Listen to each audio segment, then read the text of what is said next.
Ese ntabwo ujya utangazwa no kubona ikirere gisa ubururu, ibyatsi bisa icyatsi ndetse n'indabo za hoze zisa umutuku?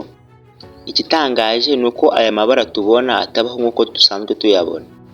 Ubundi isi tuzengurutse izengurutswe n'imiraba myinshi cyane y'imbaraga z'urumuri, kandi nk'uko tubizi inkomoko y'ingenzi y'urumuri tubona hano ku isi ni izuba. Nk'uko twabivuze, ubundi urumuri rw'izuba rusa umweru.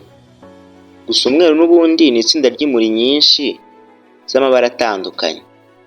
Aya mabara habamo umutuku, oranje, umuhondo, icyatsi, ubururu, indigo ndetse na violet.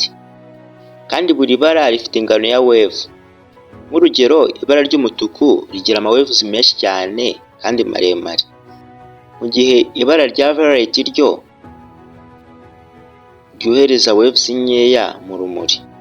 Gusa wakibaza ngo rero nimba amabara ari amawave y'urumuri gusa, ni ukubera iki buri kintu cyose tugenda tubona hano ku isi gifite ibara rigiye ritandukanye? Ubundi igisubizo uburyo ibintu byose byitwara iyo urumuri rubigezeho. Ubundi iyo urumuri rugeze ku kintu runaka, ibintu bitatu bishobora kuba byaba.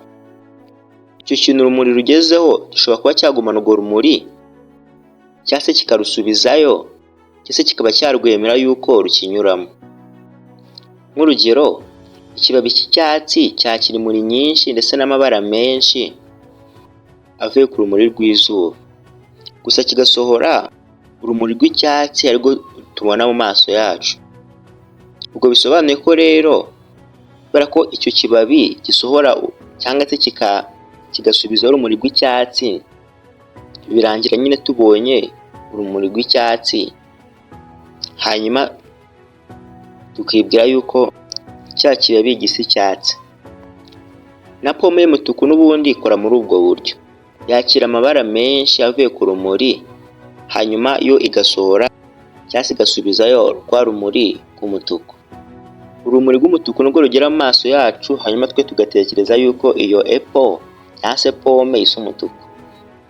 Ubundi amaso yacu afite uturemangingo twitwa cones. Icyo dushinzwe ni ukugenda tumenya ingano y'amawevu y'urumuri. Rero ubundi umuntu agira ubwoko butatu bw'izi cones cyangwa se tuno turemangingo. Hari izidufasha kureba ibara ry'umutuku, iry'icyatsi ndetse n'iry'ubururu. Rero niho ubwonko bwawe bufata sinyari zivuye muri izi cells cyangwa se muri utu turemangingo, hanyuma izi sinyari ikazihuriza hamwe igakora amabara amamiliyoni dusanzwe tubona.